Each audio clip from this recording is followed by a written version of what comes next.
Deck 101.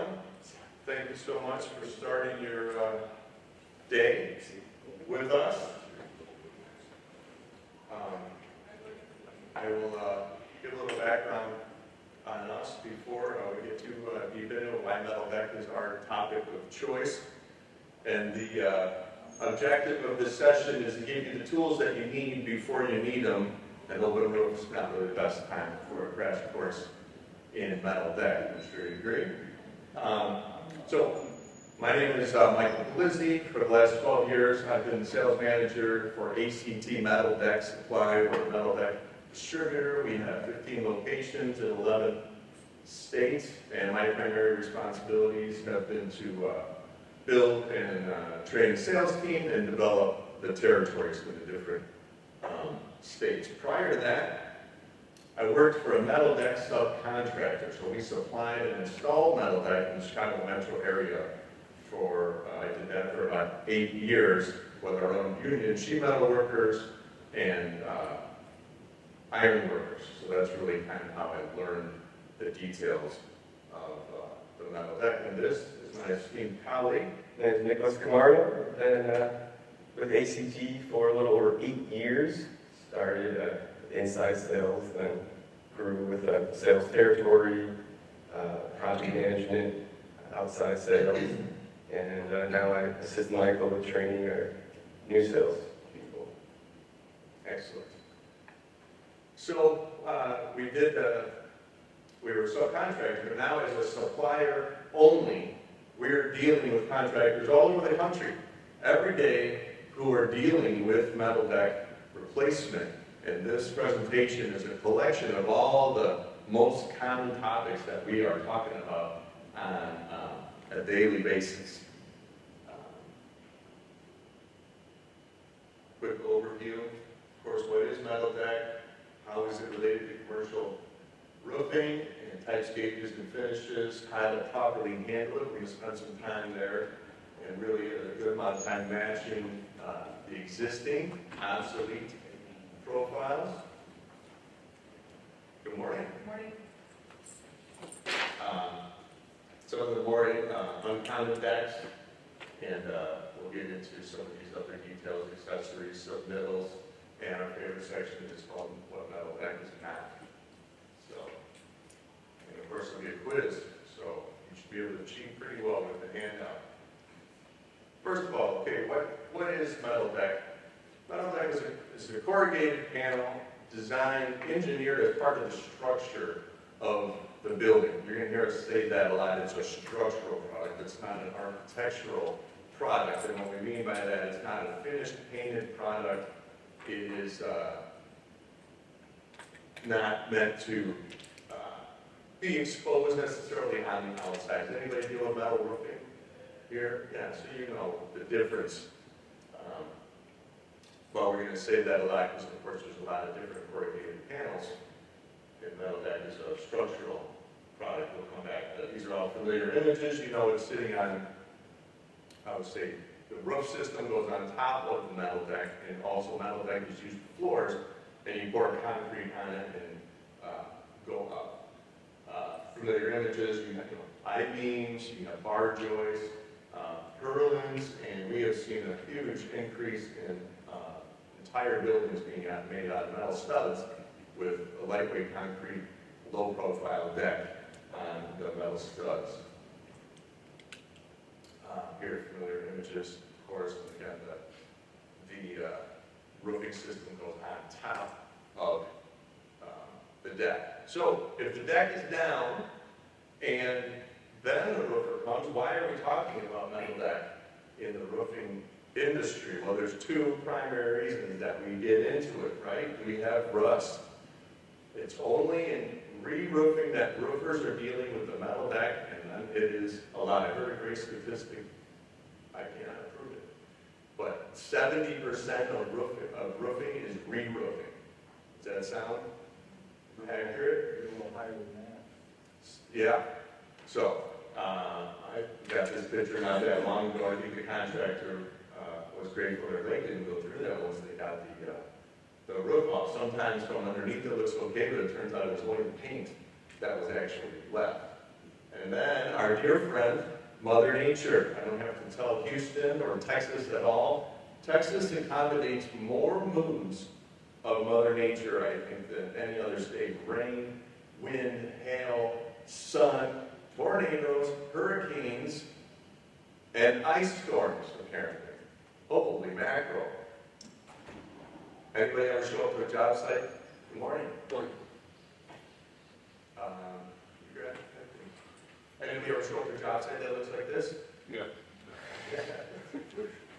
These are actual projects that customers have been working on. New skylights? No, I don't think so. So I'm going to show these pictures 4 times because this is a testament to the contractors and what they can do. This was a tornado that came through this building, cleaned it up, started, and before you know it, you got a brand new roof, and then no one even knows that it was literally a disaster area. So, very impressive. Okay, so now you know you're going to need either a quote for metal deck or you're definitely going to have to buy some metal deck because you got a tornado came through or you saw the rust was terrible.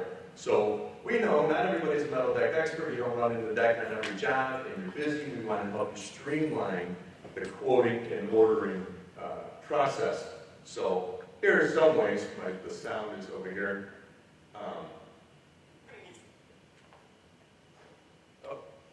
Yeah, I'm looking for some of that corrugated deck. It's a pan decking. Decking?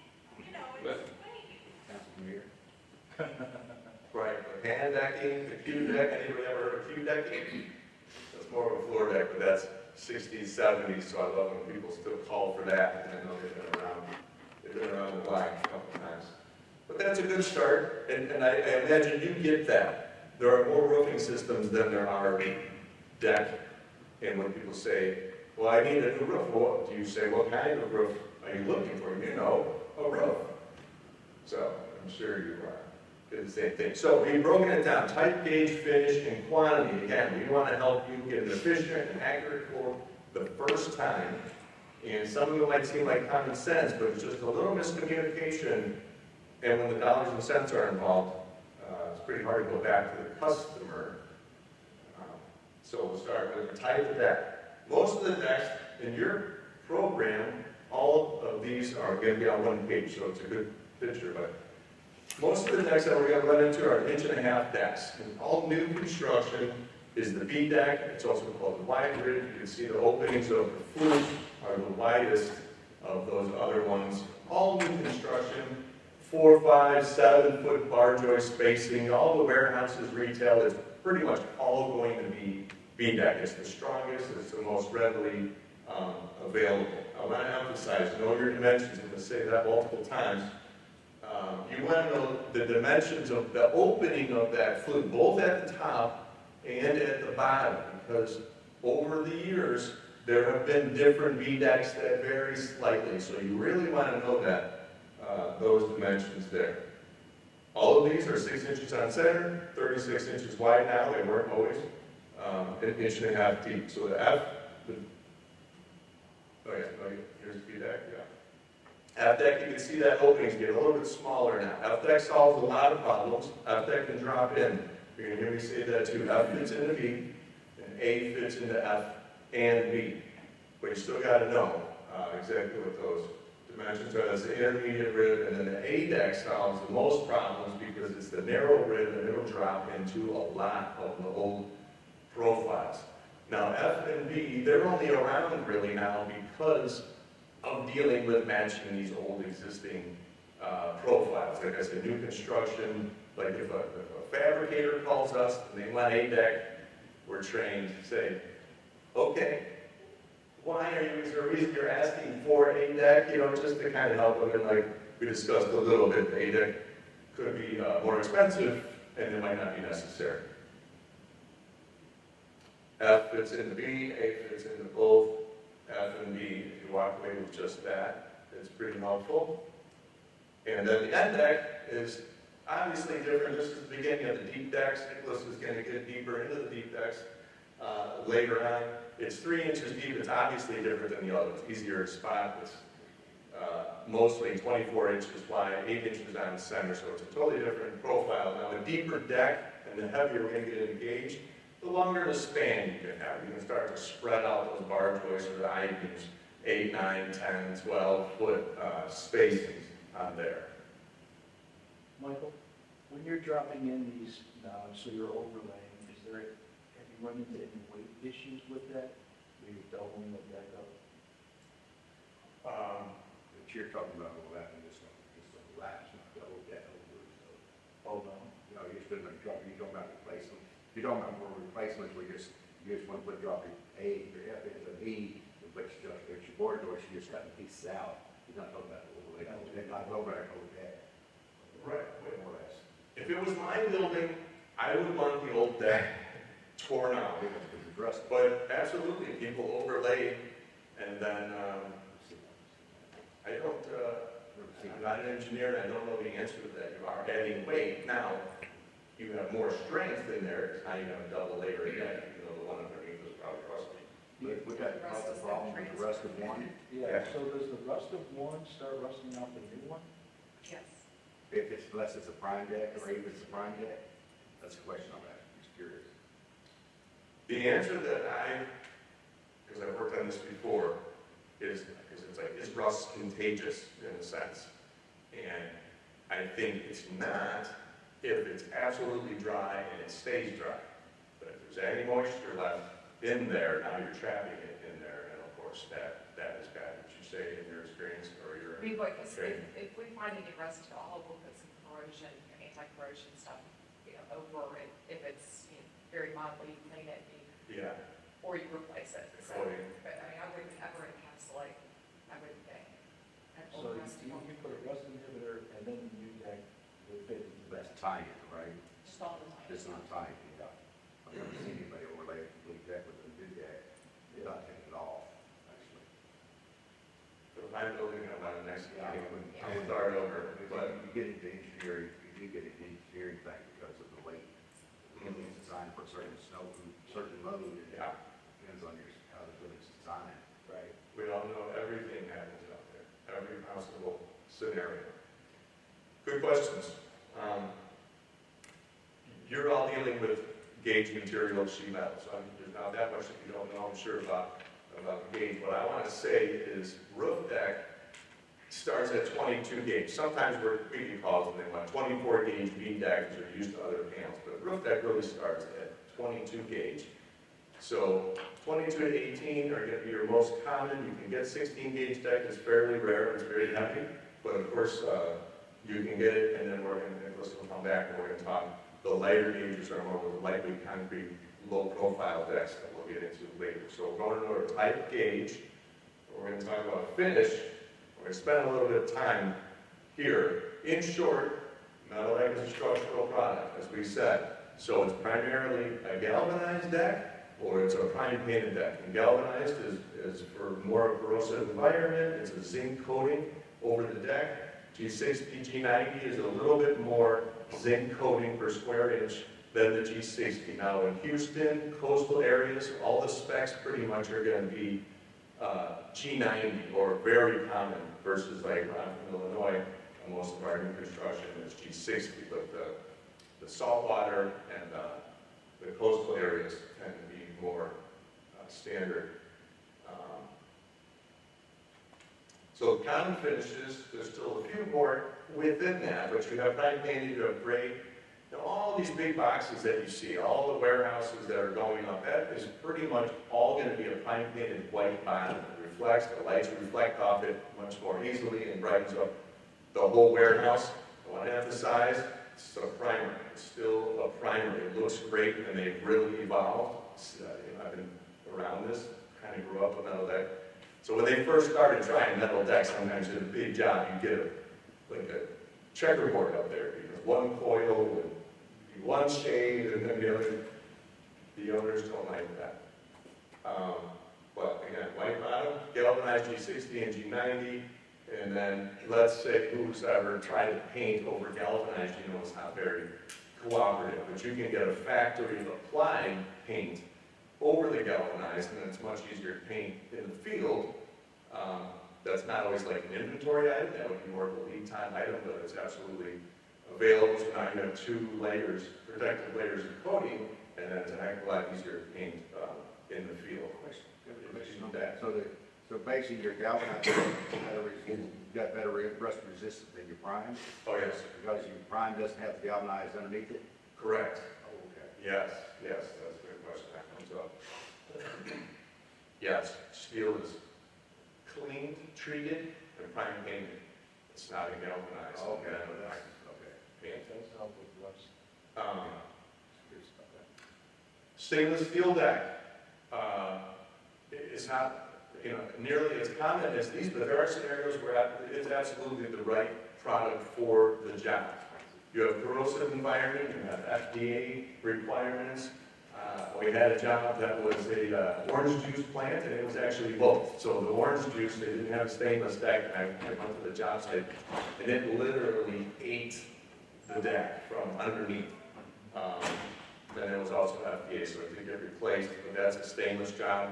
I didn't know until I started doing this. Pulp plants eat deck alive, paper processing plants. And, we've had multiple customers over the years that buy for the same job, 5 years, 10 years. And then the third time, they say, I guess I should have bought the stainless the first time. It's understandable. It's considerably more money than your prime painted B-deck. Okay, so I want to spend some time on here because we want to talk about prevention. Okay, we have some conversations that we really don't like that we have, so we can help you avoid these.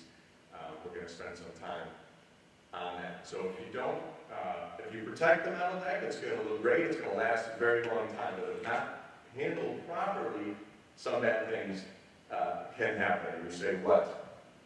Rust, staining. So the edges of the metal deck, it starts out as a steel coil, it runs through the tooling, it gets bent, and then it gets cut off at the end. Well, those ends usually are not covered or coated. And if you leave the deck out, just even the dew, or if it gets rained on, and then the job's on hold, which is not uncommon, right? And you're doing a patch job, you have everything delivered to the site, so you're ready, and you don't know what deck is bad until you get to that section of the roof, so the deck can sit out there for a while. So the edges can rust and drip. Now, a lot of the times, if it's not prolonged, it can be cleaned, it can be painted over, but we want to help you avoid the conversation. It's a structural product, the structural integrity is there, and you see, yes, BMW dealership owner, it can be cleaned off, you can paint, and he says what? She says, no, you can paint. You quoted that. So, galvanized deck. The zinc is this, you're going to see this word, it's a self-sacrificial traits where there's a reaction and it's protecting the steel and it causes this like baking soda film on top of the deck. Again, it's not harming the steel, and as it dries, the structural integrity of the deck is fine. But we had a job in Dallas. It was a restaurant. The general contractor was buying all his own materials for the job, getting everything out there. And the owner wanted the look, the galvanized deck over the dining room. Well, by the time he got to the deck, he had left it out. He cracked open the bundles, and there were these perfect ovals in between every sheet on the bottom and on the top. And was he going to have the conversation with the restaurant owner? No. So I think we worked with him, and he had to, structurally it was fine. He had to replace all the deck. Steel Deck Institute is the governing body of metal deck. So we're going to talk like those scenarios. I'm going to show you, some of it is real life, regular conversation, and then we're going to show you the, welcome. And then show you how it's written. And it makes me laugh a little bit, because like I said, I grew up with metal decks, so I've watched in the catalogs how the language has grown. The words, there's more words than there used to be, because SDI is trying to help everyone avoid these conversations and avoid these situations. Brian painted, so how do we protect the deck? Here is the short answer. You want it lifted off the ground, you want it tilted to one side for drainage, and you gotta have it covered with a waterproof cover, but you gotta have ventilation. That's the key. We had a job, I said we're from Illinois, a job in Chicago in the winter. Job got held, and the field guys were so diligent, they did a great job, except they wrapped the deck so tight, they sealed the moisture inside of the bundle. So when they broke that open, when the job was finally released, and I think that was white, and they put it all in, and then they had to paint the whole ceiling. But I'll never do that again. I mentioned this freeze-thaw cycles, just overnight dew. If it sits in there, no, I don't want to scare you. It's not, galvanized deck it does have protective coating. It's just if you leave it too long and it just sits in there, or maybe you transfer it and it's in the rain, and then you put it on the job site and let it sit without it draining, that's when these things can happen. And maybe rose salt, things like that can happen. What is road salt? That's right. We had a job in Miami, 5 truckloads of white deck. And before anybody knew the job was on hold, the first truck was gone, and the job was on hold for a while. And we got calling the customer, just out of concern, please tell us you have that truckload of white deck in Miami stored inside, at least, or covered. And Houston would be a great example. It would be very similar. You got, although I heard it was very dry this summer. We got here, it's been raining since we got here, but it was very dry all summer. So anyway, it's not always easy, right? But ship what you need. Sometimes people want to ship everything because you can bill for it.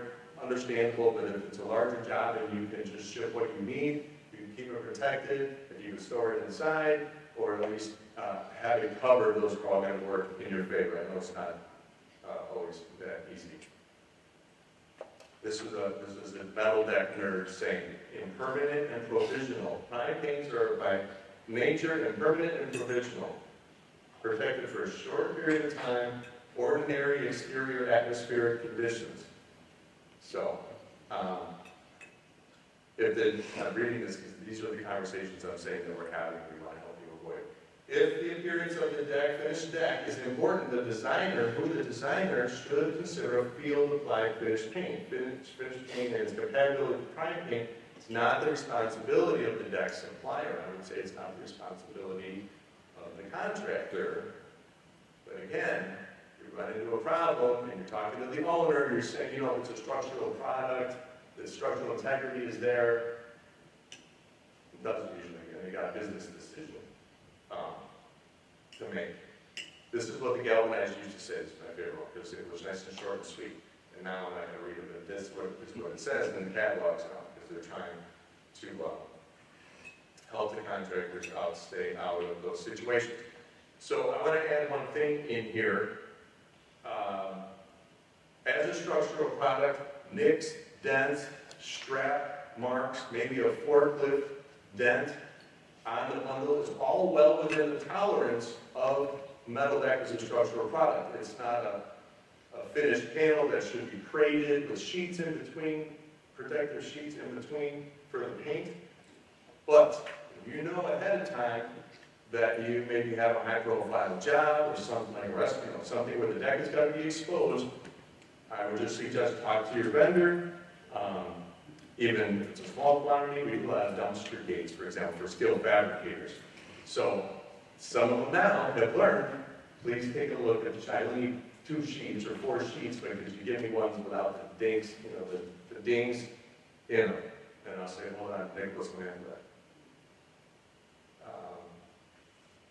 Okay, type gauge finish. Thanks for listening to that. Those earlier our conversations, we just don't like having those. And people want to return the deck, and it's been sitting outside. No. Type gauge finish and quantity. So now you're saying quantity, come on, this is common sense, right?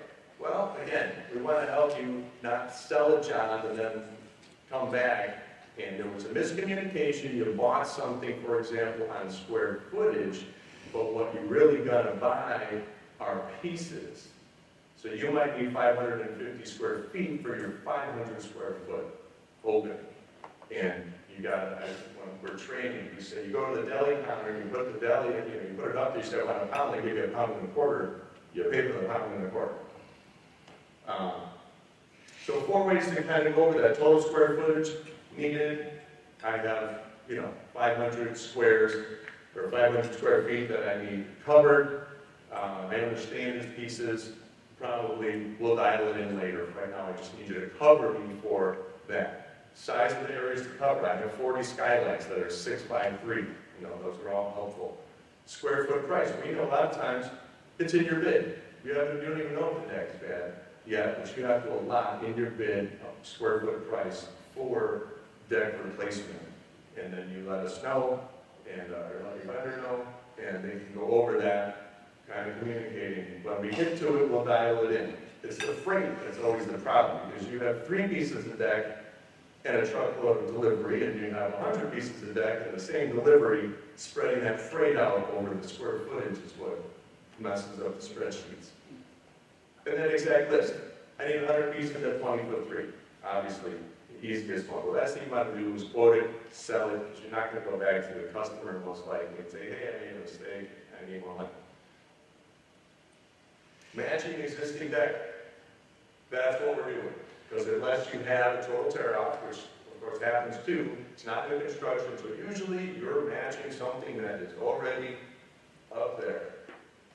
And this is what I'm saying again, know your dimensions.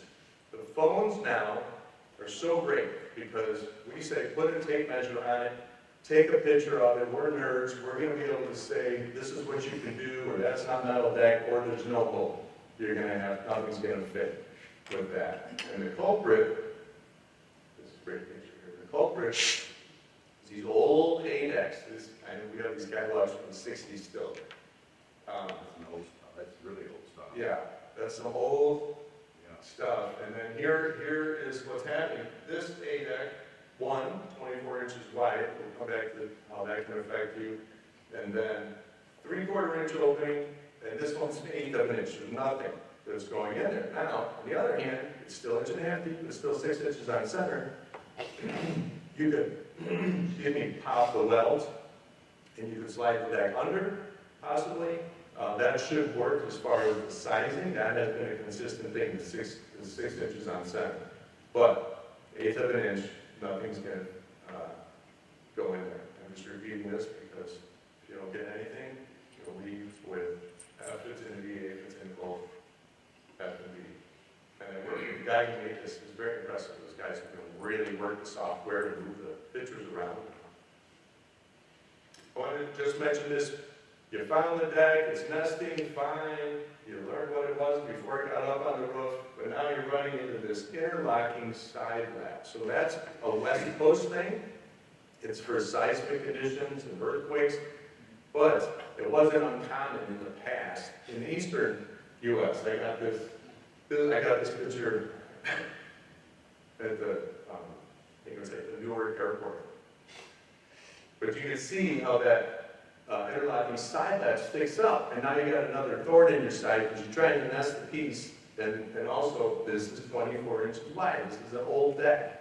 So you even have more of the side laps to deal with. So we're going to move on a little bit, and this is Nicholas's part. We're going to talk about decks different than the ones that we've seen so far. Yes. So far we talked about A, B, F, and N deck, and those are the most common types of roof decks. However, there are some projects that require properties that exceed the capabilities of the common profiles, and they are specialty decks that are designed for both aesthetic, appearance, and strength. And they're less common, but available. There is acoustic, long span, or deep deck, dovetail, cellular, or as Michael mentioned earlier, stainless steel. We already covered that finish. The long span decks, we talked earlier that the end deck is the beginning of the long span decks at 3 inches deep. Every inch and a half deeper, and you get a new profile. So that is 4.5 inch, 6 inch, 7.5 inch, and even deeper from there. These type of decks are designed to span 30 or 20, 30 feet, really long spans. Acoustic itself is specialty. Any deck can have acoustic perforations alongside of the flutes. Sound-absorbing insulation mats then get laid down into the flutes. This is useful for auditoriums and cafeterias to help deaden the sounds of the kids in the lunchroom, things like that. The sound comes up through the acoustic perforations into the, and hopefully deadens into the insulation bed. So these would be all new construction, I would bet. Yes, yes. So I might have to replace, like, we'll talk a little bit later, the accessory, the installation bat. But yeah, it goes right down, and yeah, all the long spans are going to be. I would say, no, you can run into these, absolutely. These have been around for a long time as well, so you can absolutely run into this. We sell a lot of insulation mats because the deck is fine, but when you rip off the roof of an acoustic deck, you pull up all that insulation and you just got to get new insulation rolls to put in there. But yeah, you can run into any of these decks as well. Cellular deck, any of the profiles, any deck can be cellular. It's a flat plate that's welded to the bottom panel, and it increases the strength dramatically and gives a very nice aesthetic from the bottom. Your dovetail, we got into that, your dovetail deck, because you don't have enough span across there to, insulation span across that to get unique manufacturer specs on that when you get, because to me it looked like it's upside down. We've run into that, where it looked like the deck was upside down, because or typically you have the flat part on top, so you get more coverage with your insulation on top of it, but on that one, it's reversed. Because you put your stuff inside there, but we've run into that before, where you really, and they can spec up thickness of insulation, and you run into a problem with that on there. Because insulation only designed to span certain insulation thickness, certain span of your deck, and we've had to work over that one before. Like that, we ran into a problem with it. We have another section where we're going to talk about the divisions not talking to each other ahead of time, so that's. Well, they didn't spec, they expect one, they ended up putting that on there, and they go, you got your deck upside down, and they go, no, that's what it's supposed to be, and they create a problem. Yeah. Yeah, and there's actually a reason why it's oriented this way. It's laid, yeah. Yeah, no, the dovetail deck, similar to the cellular, gives a nice aesthetic underneath.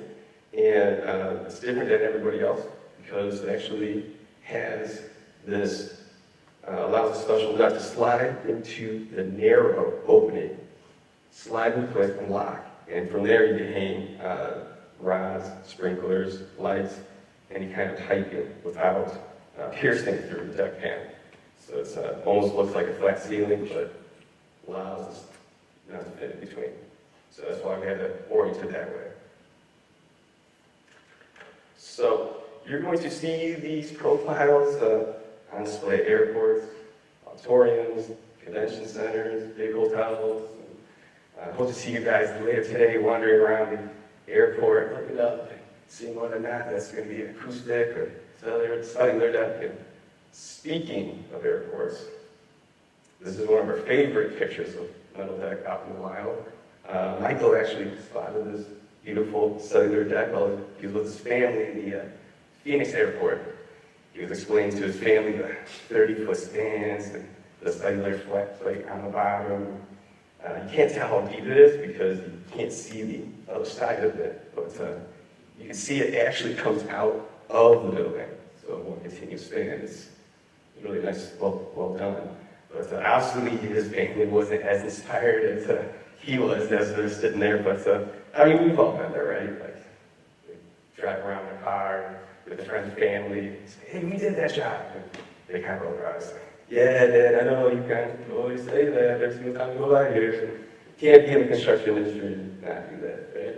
And then she's in very own hobby, the airport. We got the long span, it's a acoustic perforations on the bottom as well, so right home here in Houston. So for concrete, there's composite and then form decks, as we mentioned a little bit earlier. First, we will discuss the form deck. Does anyone here by any chance do like lightweight concrete roofs at all? You do? Yeah, I learned it's different in different parts of the country. There's some parts where it's really popular and going strong, and there's others where you just don't see it at all. These are the lighter gauge decks. Usually with the lightweight concrete roofs, we're not really talking about deep slabs. We're talking about thinner slabs, so you have a shallower, thinner profile. 9/16 inch, 1 inch, 1 5/16 inch, and like 1.5 inch. Some of these decks can be as thin as like 24, 26, even 28 gauge in some circumstances. What was that bottom right one? What deck was that on the bottom right? Down there, yeah. This is going to be our 9/61 inch. I found a job that was actually, they put that down as a roof deck, we didn't pour concrete on it. They tried to roof over it, and now all the decks fall in. The whole thing. And then they come back and screw plywood over to keep it, so they could put a roof on it, but now all the decks fall down underneath the plywood. But it's too weak of a metal? It's making, that's exactly what that I was looking for, trying to figure what that was.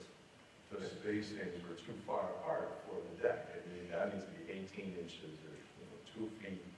And speaking of that 1 inch, that's a good segue, I think, is that we practice this. If you want to bring some attention to the 1 inch form deck, because these could be problematic if you're trying to match existing. This is an example. You can see this ridge is 4.5 inches, but there are about 4 different versions of the same deck depending where it's coming from. So you can have a 4.5 inch, there's another one that's 4 inches, center to center, 3 3/4.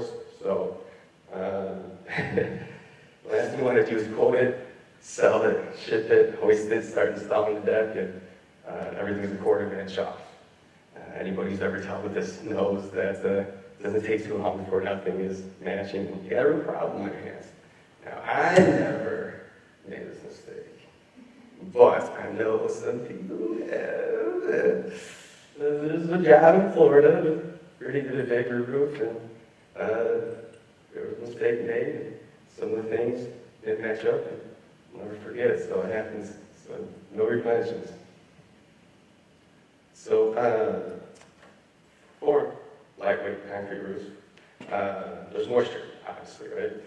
You're putting your roof system on top, so you get your deck vented, slit at the bottom of the deck helps the moisture, hopefully to cure the concrete faster. Maybe you could weigh in on this. This one's always a little funny because sometimes there's another presentation somewhere going on where they're talking about lightweight concrete roof systems and the issues that it's caused or it didn't cure properly. I don't know anything else to say about that, but experience with venting, does it help as much as claimed? Or? Usually, the port of they actually drips the water out of it. If it's the old style lightweight, they poured it. It was that with water mixture, but a lot of the newer stuff like the pencil cells, there's not as much the blow and stuff like this. If the air bubbles in it, it's not as much moisture in it. A lot of them put that with concrete decks, so that's to get dried out. But that right there, they use mostly to let the water drip out of it. It's the old stuff, the old lightweight. 6 to 1 or 4 to 1 mix lightweight. That's how they mix the ropes. Some of it's 4 to 6 to 1 didn't hold much. Didn't want to keep the fashion hold it in. Okay, thank you. So the other deck for concrete is composite deck. As roofers, you're not going to really be dealing with this. We just wanted to include it because it is still very popular. It's just for floors, and you could easily identify the composite deck by the bumps or embossments along the flues, along the ribs. They lock into place with the concrete and cures, and that's why it calls concrete composite deck. It's part of the whole design, like you're saying with the roof systems. It's you tell us deeper profiles from there, and it can handle deeper slabs and longer spans. It was just more complicated for there. Okay. next year. Very good. A lot of, multi-story buildings, you see that the spans on high beams are a lot bigger, you're talking about 8-inch slabs, things like that. But anyway, metal deck accessories, there aren't all that many. We wish there were more metal deck accessories. There really aren't. Primarily, the roofing contractors are dealing with the joist, the self-tapping screw. So we're going to talk about that. You have the self-tapping screw into the steel, as well as the side lap, which stitches, or just the deck to deck. It's sheet metal to sheet metal in between the span. There's the side lap screw. Rubber closure can cap off those cells if the deck is exposed, or birds don't get through, or bugs or dust sit on the steel. These are the insulation beds that we were talking about before. With acoustic deck, it rolls out like a sausage roll. Well washer, you're not going to be dealing with mostly, but for those lighter gauge decks, under 22 gauge, the well washer just gives you a little bit more meat to get your weld into. Sump pans are for large drains where there should be a frame, and the sump pan drops in there, and the plumber will come cut a hole, and that's what a sump pan. So fastening is obviously very important, and again, like it's a structural product. The fastening pattern should be provided by the engineer of record. I like to say that, but we all know a lot of times you're not dealing with engineer of record, right? Or you might have a spec, you might not have any of this From what your information. answer is, per manufacturer's requirements. Yes. That's what they throw back at you. Like, what's your pattern supposed to be, or what the manufacturer recommends? Mm-hmm. And again, we're not engineers or architects, but the thing about that is we don't know what the original design was, because they might be going for a specific load, and then manufacturer's design, or SDI really is what it probably come back to, is the minimum requirement, which might not be the requirement from the original design of the building. There are multiple fastening patterns, so we'll get into that. So when you're talking about fastening, you're talking about two things primarily: with what and where exactly. So, self-tapping screw, mostly we're going to be dealing with that. Welds, most of the time you're not dealing with welds, because again, we're re-roofing, so there's probably something existing happening down there. I got this picture recently. I don't know if you can see it. I was hoping this was even bigger. But this is the welding slag melting and floating down. And there's additives, and the picture was clear. You can see the smoke. Nobody wants that in their coffee. Not to mention you can start things on fire. Pins, maybe that's not uncommon. It's more expensive, but you have a powder actuated tool or pneumatic Hilti system, and then you're shooting those pins in there. So here we're going to talk about the different fastening patterns and some of this language. So this is all in the packet. When I first started learning these things, it didn't make that much sense to me at first. It's kind of like learning another language, and then they can say the same thing different ways. But this common language on these charts, we're saying 36.4 W1. 36 is just talking about the width of the sheet of deck. For every 36 inches, 4 means you have 4 fastening points. Remember, the 1.5 decks are 6 inches on center, so 4 is every other flute, or every 12 inches you have a fastening point. So SDI minimum would be 4 with 1 side lap. If the span is only 4 feet, 5 feet, you don't necessarily have to have a side lap screw, but right at over 5 feet, SDI would say you got to have a side lap screw in there. Lots of different patterns. 36.7. Now we're talking about every flute. You have a fastening point. I saw a crazy job recently. I mean, if you're maybe in Houston, they probably have more stringent ones, but I've seen 36.9. They want 2 fasteners at the end, and then everyone in between, or even 36.14. I think it was having fun.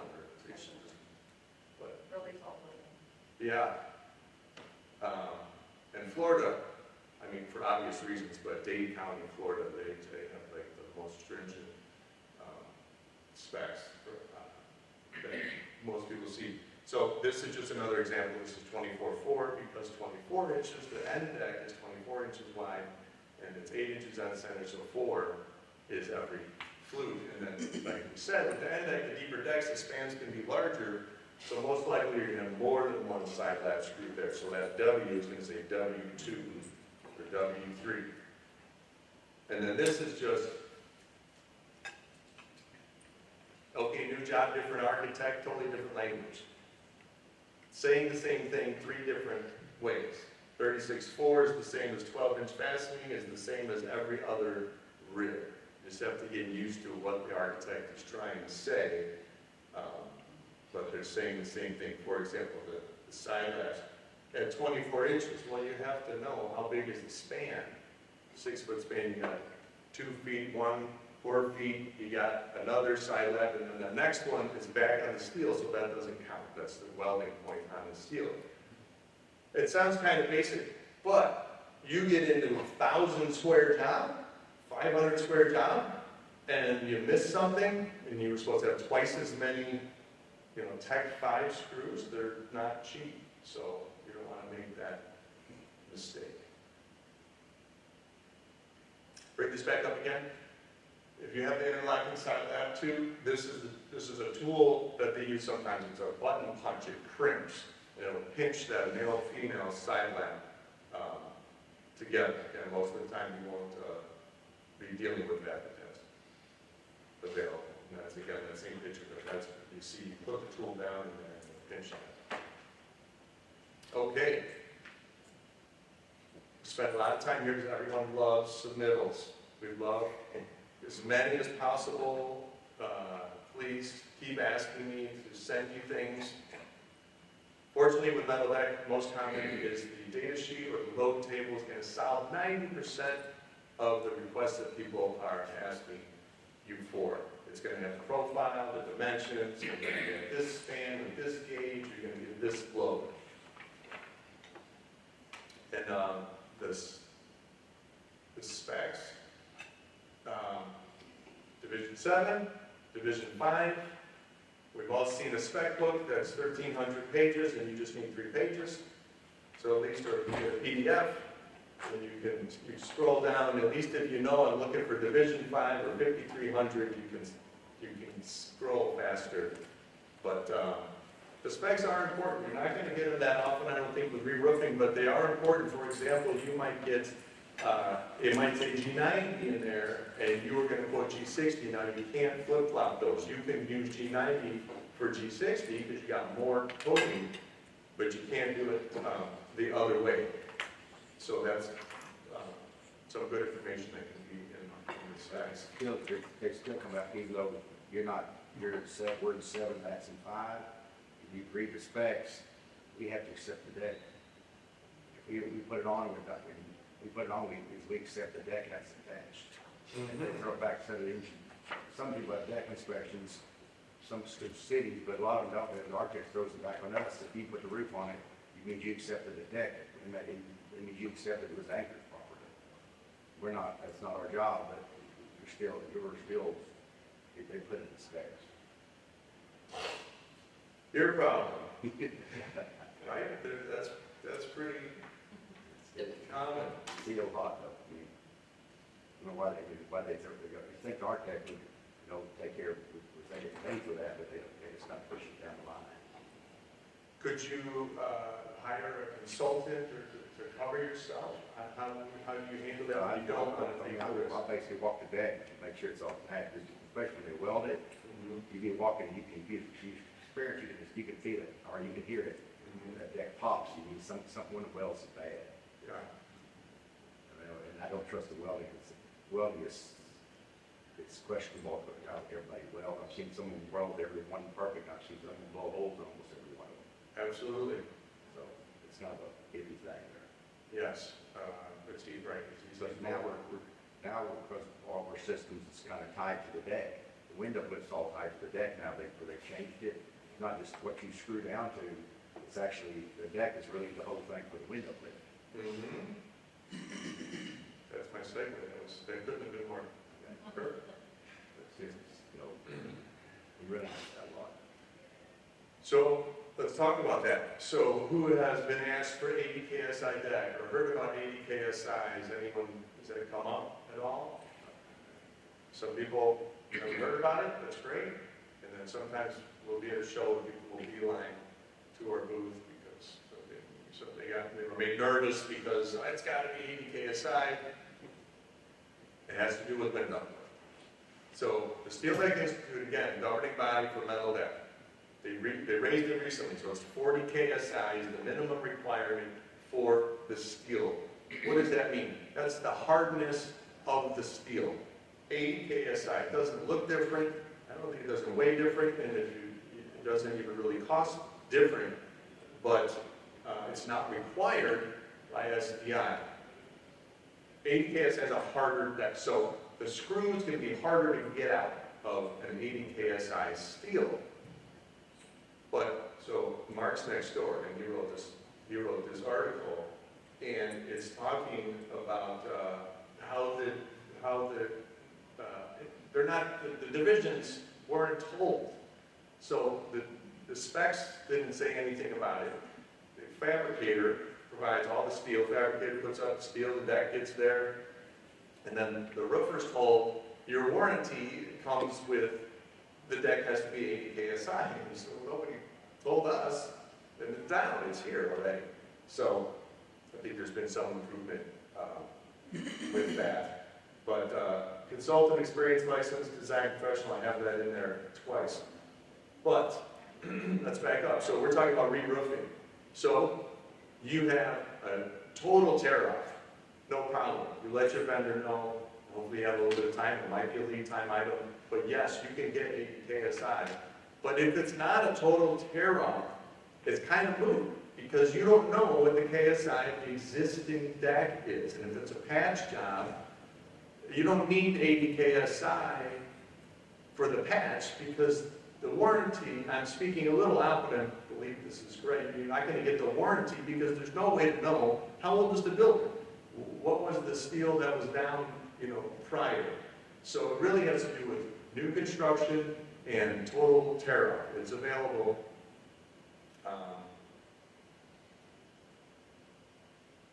KSI. It's our favorite section. It's supposed to be loud. We have a little technical difficulty this morning, so listen real close. It's very exciting. What metal deck is not. We talked about this. Is it a pretty color? It's probably not metal deck. Is it not white or gray or silver? Is it mint? Is it exposed on the outside? It's probably not metal deck. Metal deck is not Orange. A standing seam roof. A metal building. A product with a 20-year paint warranty. yes, not orange. Everybody knows that's Home Depot. That's a finished panel meant to be rained on and snowed on. And you got some great actors that were in our company. It's not orange. It's not metal building, standing seam roof. It doesn't have a warranty. It's not architectural panel. Now these are all panels that you're familiar with. Our panel probably being the most common. The other one was the 7.2. If you know that REI outdoor store, that's like their official panel. Home Depot, that's their official panel. Standing seam. We sell a decent amount of this. Most of the time people are putting this on their walls and in the store they're hanging clothes on it or at a bar for the wainscoting, but it's like a barn siding. So bring us in for a landing. Primary decks we're dealing with are the 1.5 decks, A, F, and B, and then we have the 3-inch end deck. That's going to be your everyday situations that we're dealing with. Know your dimensions. Oh, let's have a quick quiz. Shout it out. Structural. 3 most common types of metal roof deck. A and B. 2 primary finishes for metal deck. One architectural panel. And which deck fits, oh yeah, there you go. Which one fits into which one, which one? And the F and the D. D and yeah, that's all it is. I'll leave the other two. That's the first time I've asked people to answer, so thank you, I appreciate you. Screw patterns. Flagging along. Structural product, know your type gauge finishing quantity for streamlining, get an accurate and quick, efficient quote. You've got those are your primary decks, and you have your lightweight concrete decks. Thank you so much for coming. I had a question into this, unless you fix it. Yeah, no, these are all things that we're just, we've gone over. Protect it. It'll last long and look great with what and where exactly. Questions? Re-roofs, how many times can you re-roof or still deck? Are you screwing it down, basically screw it down before you effect the integrity of your deck? I mean, you're putting, say, 16 screws per sheet, 51, 52 per square, pull them out 2 or 3 times. Does that affect the integrity of the deck? I've not been asked that question before. That's a good question. Well, it's kind of, like you do shingles, you tear a shingle roof off wood deck, you've got all them holes in it, how long is that good? But same thing on the metal deck, you put them holes in it, you can get some rust stuck through that hole there, because it's been on a long time, you re-roof for some reason, but you do it 2 or 3 times, and some of them buildings are 100 years old, and still decks, some decks still there, but how many times can you put holes in them and not infect this integrity of the deck? In that article, also, I forgot to say this, the article says, be prudent. So I like that. I don't have an answer. I don't have an It answer. doesn't come up too often, but once you see it, or you tear them out, or, well, if I don't know how far you go back, but do you remember the, instance, was it, when you nailed the, well, it's where they come out with screws, they nailed the, no, it was, that long got a head on it, it's basically kind of cone shaped, and that little steel stick out, you drive it through the deck, you pull it out, it actually ripped a hole in the deck. It's back in the 60s and 70s. That's what, they want to get it around the perimeter, but in the middle, they mopped it down. Back when they mopped the deck, they mopped insulation of the deck. Those bastards, would you rip them out, they'd rip a hole in the deck. Yeah, that would be toggles. No, these were, That's why I like reskinning and overlaying. can't remember what the name was. More than casters out. Yeah, but it's wet when you got there at all. It's hard to do. Any other questions? Great job, Michael. Thank you. Yeah, we're great at that. Well, pleasure. We really appreciate your time. Come by our booth and take those haggis home and your team. On that, there was plenty.